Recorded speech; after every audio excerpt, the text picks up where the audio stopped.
یہ احسان زندگی بھر نہ بھولوں گی۔ شانو ہماری بچپن کی سہیلی تھی۔ ہم دونوں اپنے بڑوں کی نظروں سے بچ کر شانو دیوی سے ملنے اس کے گھر پہنچ گئے۔ میں اور وہ جب شانو کے گھر ملنے گئے تو راستہ میں ہمیں کوئی خطرہ محسوس نہ ہوا۔ سب کچھ معمول کے مطابق تھا۔ شانو فریدہ سے بڑے ولہانہ طریقے سے ملی۔ اس نے نشانی کے طور پر اپنے کانوں سے سونے کی بالیاں اتار کر فریدہ کو دی۔ فریدہ اپنے وعدے کے مطابق وہاں 4-5 منٹ ہی ٹھہری۔ اس کے بعد وہ ہماری ایک اور سہیلی موسیلری سے ملنے میرے ساتھ گئی۔ وہ ادھر مجھے زیادہ دیر نہ بٹھا سکی۔ موسیلری نے فریدہ کو کہا کہ میں تجھے جانے کوئی نشانی کے طور پر ایک سوٹ دیتی ہوں، وہ ذرا اوپر والے کمرے میں ہے، جلدی کر فریدہ، گھر میں سب ہمارا انتظار کر رہے ہوں گے، ہمیں زیادہ دیر اور ٹھہرنا نہیں چاہیے، میں نے فریدہ سے کہا۔ اتنے میں فریدہ کو موسیلری کی اپاہج ماں نے آواز دے کر اپنے پاس دوسرے کمرے میں بلا لیا۔ وہ ان کے پاس چلی گئی اور بے دہانی میں اوپر کمرے میں موسیلری کے پاس چلی گئی۔ میں دراصل اسے یہ کہنے گئی تھی کہ وہ جلدی سے فریدہ کو سوٹ نکال کر دے۔ اس نے اس زمانے کے لحاظ سے ایک قیمتی سرخ رنگ کا سوٹ اسے دینے کے لیے اپنے ٹرنک سے نکالا۔ ہم دونوں جب موسیلری کی ماتا کے کمرے میں آئے تو وہاں موسیلری کی اپاہج ماں اکیلی تھی۔ میں نے تجسس کے عالم میں پوچھا کہ فریدہ کہاں ہے؟ اس کی ماتا نے کہا کہ وہ میرے پاس ایک لمحے کھڑی ہوئی تھی کہ محلے کے کسی بچے نے اسے کہا کہ فریدہ دیدی پوکھن آپ کو 1 منٹ کے لیے بلا رہی ہے۔ پوکھن 2 گلیاں چھوڑ کر ایک ویران گلی کے کونے والے گھر میں رہتی تھی۔ اس سے ہماری دوستی تھی، لیکن ایسی بھی نہ تھی کہ اسے فریدہ پاکستان ہجرت کرتے وقت ضرور ملتی۔ موسیلری نے اپنی ماتا سے پوچھا کہ مجھے بتلاؤ کہ گلی کا کون سا بچہ فریدہ کو بلانے آیا تھا۔ اس نے کہا کہ بیٹی مجھے تو کوئی اور آواز آئی تھی، یعنی کہ ہمارے محلے کا بچہ محسوس نہ ہوتا تھا۔ میں تو اپنی کاٹ پر لیٹی تھی، میں اسے دیکھ نہ پائی۔ مجھے بہت پریشانی ہوئی کہ وہ مجھے بغیر بتلائے فریدہ کیسے پوکھن کے پاس چلی گئی۔ موسیلری نے بھی تجسس اور تشویش کے عالم میں مجھ سے کہا چل پوکھن کے گھر چلتے ہیں۔ ہم دونوں تیز تیز قدم چلتے ہوئے جب پوکھن کے گھر پہنچے تو وہاں فریدہ کا کچھ پتہ نہ تھا۔ ہم نے کہا کہ وہ ہمیں ادھر کا بتا کر آئی ہے۔ میں نے کہا کہ فریدہ یہاں کیوں نہیں ہے؟ چند لمحے ادھر ہی ٹھہر جاؤ، میرا خیال ہے کہ وہ ادھر ہی آئے گی، موسیلری نے مجھے تسلی دیتے ہوئے کہا۔ ہم ادھر تقریباً 10 منٹ ٹھہرے لیکن فریدہ نہ آئی۔ خوف پریشانی کے عالم میں میری ٹانگوں سے جان نکل رہی تھی۔ پوکھن کے گھر ہم دونوں نے فیصلہ کیا کہ ہمیں فریدہ کو فلاں جگہ دیکھنا چاہیے۔ میں اور موسیلری دیوانوں کی طرح ایک گھر سے دوسرے گھر ڈھونڈتے رہے، وہ نہ جانے کہاں چلی گئی۔ ایک خیال دل میں یہ بھی آیا کہ ہو سکتا ہے وہ ہمارے گھر واپس چلی گئی ہو۔ میں اس لمحے یہ سوچ کر بھی پریشان ہو رہی تھی کہ کس منہ سے اپنے گھر یہ خبر لے کر جاؤں کہ فریدہ کھو گئی۔ چچا رحمت اور چچی کا کیا بنے گا؟ اس سے بڑھ کر کہ پتا جی اور بھائی بلبیر میرا اتنا برا حال کریں گے کہ میں سوچ بھی نہیں سکتی۔ ادھر مجھے اور فریدہ کے ساتھ اپنے گھر سے نکلے ہوئے تقریباً آدھا گھنٹہ سے زیادہ ہو گیا۔ مجھے ساتھ ساتھ یہ بے چینی بھی محسوس ہو رہی تھی کہ پیچھے سارے گھر والے ہماری بے چینی کا انتظار کر رہے ہوں گے۔ وہیں میں اور موسیلری پریشانی میں فریدہ کو تلاش کر رہے تھے کہ اتنے میں پتا جی میرے سامنے شدید برہمی کے حالت میں سامنے آئے اور انہوں نے آتے ہی پوچھا کہ فریدہ کہاں ہے؟ جی وہ میں بول نہ سکی۔ انہوں نے سرخ نگاہوں سے مجھے گھورتے ہوئے کہا بتا مجھے فریدہ کہاں ہے؟ تجھے پتہ نہیں کہ یہاں حالات کتنے فسادیوں سے بھرے ہوئے اور تناور ہیں؟ ہندو، سکھ اور مسلمان ایک دوسرے کے خون کے پیاسے بن چکے ہیں۔ انہوں نے اس تنبیہ کے بعد بڑی سختی سے یہ پوچھا اور چلایا کہ فریدہ کہاں ہے؟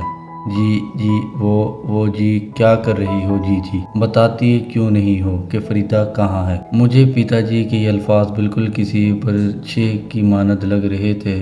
بولتی کیوں نہیں؟ کہاں گئی فریدہ؟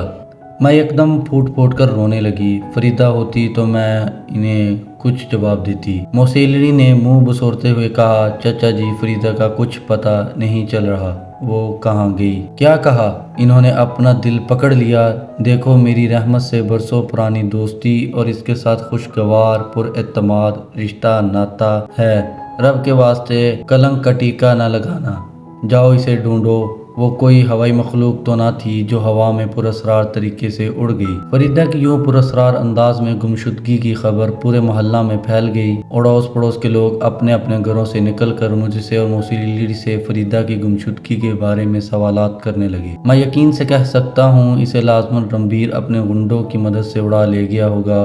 وہاں کھڑے ایک بزرگ مندو بابا نے یہ دل جلا جملہ پھینکا۔ ہاں، آج کل تیرا پتر رنبیر اپنے دوستوں کے ساتھ مل کر مسلمانوں کی لڑکیوں کو اغوا کر کے سنگر کے ہاتھوں فروخت کر کے بڑی دولت کاٹ رہا ہے۔ وہاں کسی نے مندو بابا کی بات کی تائید کر دی۔ ارے کیا یوں ہی باتوں کی نشتر مار کر میری ذات کو نیچا دکھاتے رہو گے؟ بھگوان کے واسطے فریدہ کو ڈھونڈو، میری مدد کرو، باپو نے رندی ہوئی آواز میں کہا۔ رحمت مسئلے سے تجھے کچھ زیادہ ہی ہمدردی ہو گئی ہے۔ وہاں اس قسم کے طنزیہ مزاحیہ جملے پتا جی کو سنائی دینے لگے۔ پتا جی نے سب لوگوں کے سامنے ہی میرے منہ پر ایک زوردار تھپڑ مارتے ہوئے کہا کہ اگر آج فریدہ نہ ملی تو یاد رکھو میں تیرا گلا گھونٹ دوں گا۔ فریدہ کی گمشدگی کی خبر جب ہمارے گھروں میں موجودہ چچا رحمت ملی تو چچا چچی بذات خود اور فرحان گھبراہٹ کے عالم میں باہر آ گئے۔ ان کو جب محلے والوں نے دیکھا تو وہاں موجودہ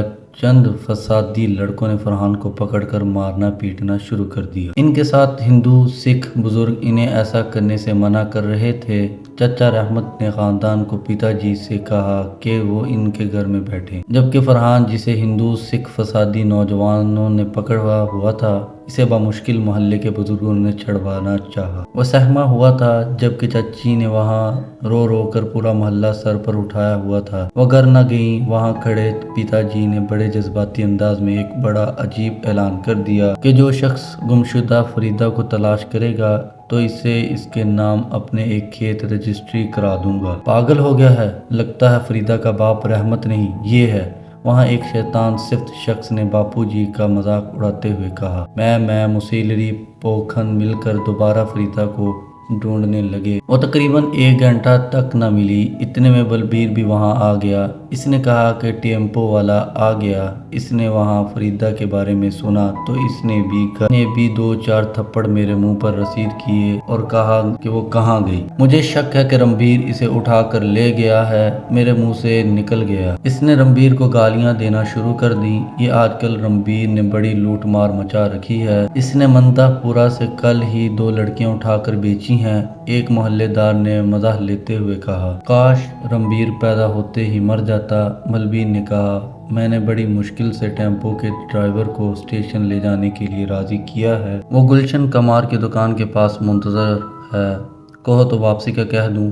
وہاں موجودہ کچھ مخلص لوگوں نے اسے مشورہ دیا کہ آج رحمت کے خاندان کو پاکستان ہجرت نہ کروائی جائے، کیونکہ آج اسٹیشن تک جانے والوں کو فسادی جگہ جگہ اپنی عتاب کا نشانہ بنا رہے ہیں، لہٰذا آج یہ کام کرو گے کہ کسی نہ کسی طریقے سے فریدہ کو ڈھونڈو۔ ڈھونڈوں کہاں؟ بلبیر نے جل کر کہا۔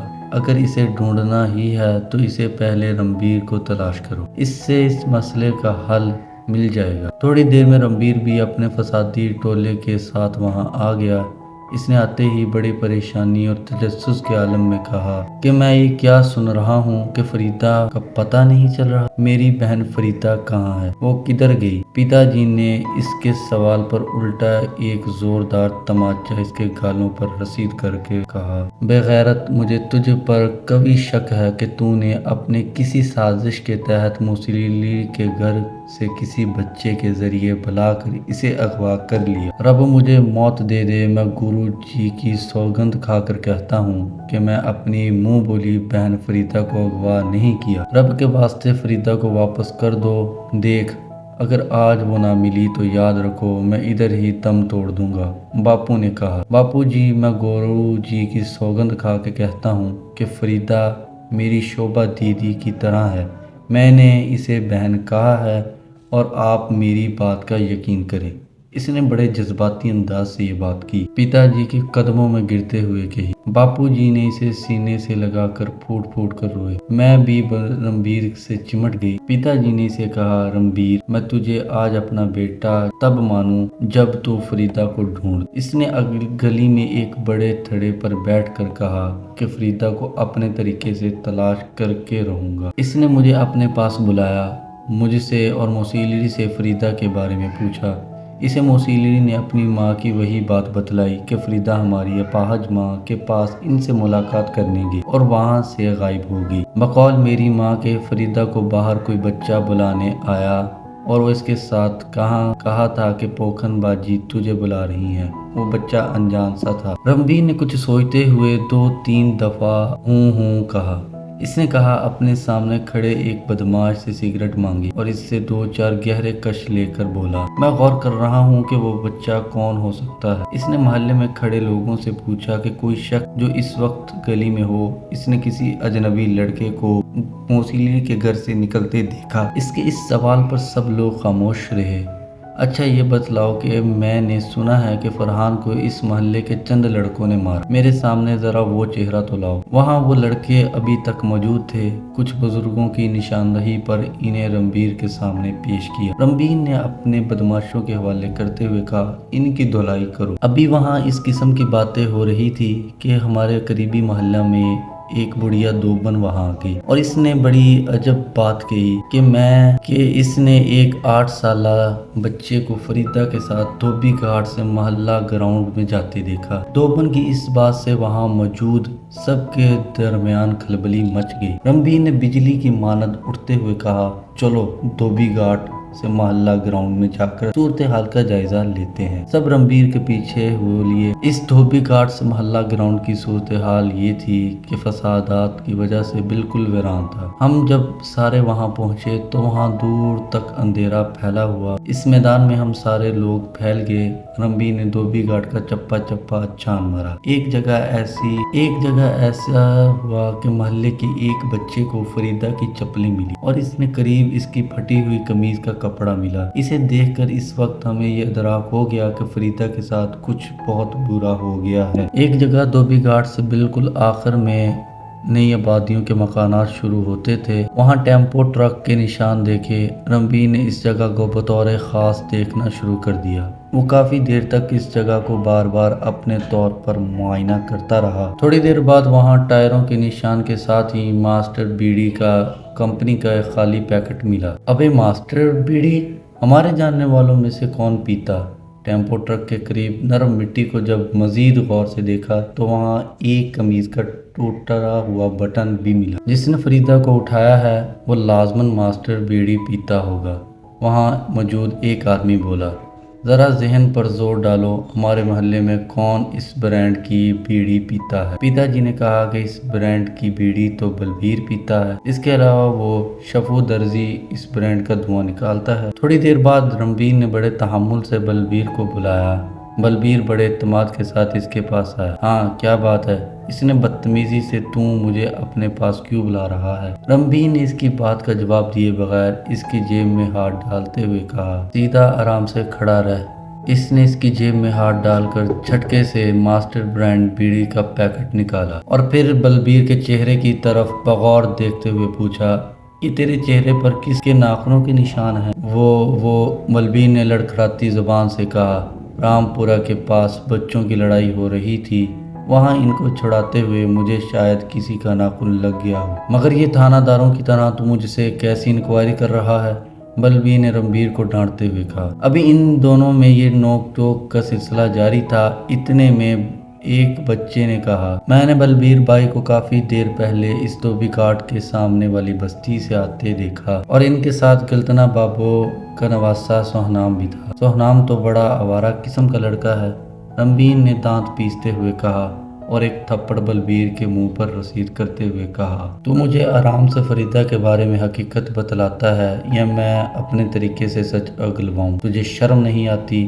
تو اپنے بڑے بھائی سے اس طرح کا رویہ اختیار کرتا ہے؟ بلبیر شور مچانے لگا، پتا جی یہ دیکھو رنبیر پاگل ہو گیا، یہ مجھے محلے والوں کے سامنے ذلیل کر رہا ہے۔ پتا جی نے اس کی توقع کے خلاف بلبیر کو یہ جواب دیا کہ مجھے افسوس ہے کہ حالات واقعات یہ بتلا رہے ہیں کہ تو کسی نہ کسی طرح فریدہ کو نقصان پہنچانے میں ملوث ہے۔ میرا خیال ہے رنبیر نے جس انداز سے فریدہ کی تلاش میں کھوج کا طریقہ اختیار کر رکھا ہے وہ صحیح ہے۔ تھوڑی دیر بعد رنبیر نے سوہنام کو اپنے بدماشوں کے ذریعے زبردستی بلوایا۔ سوہنام صحنہ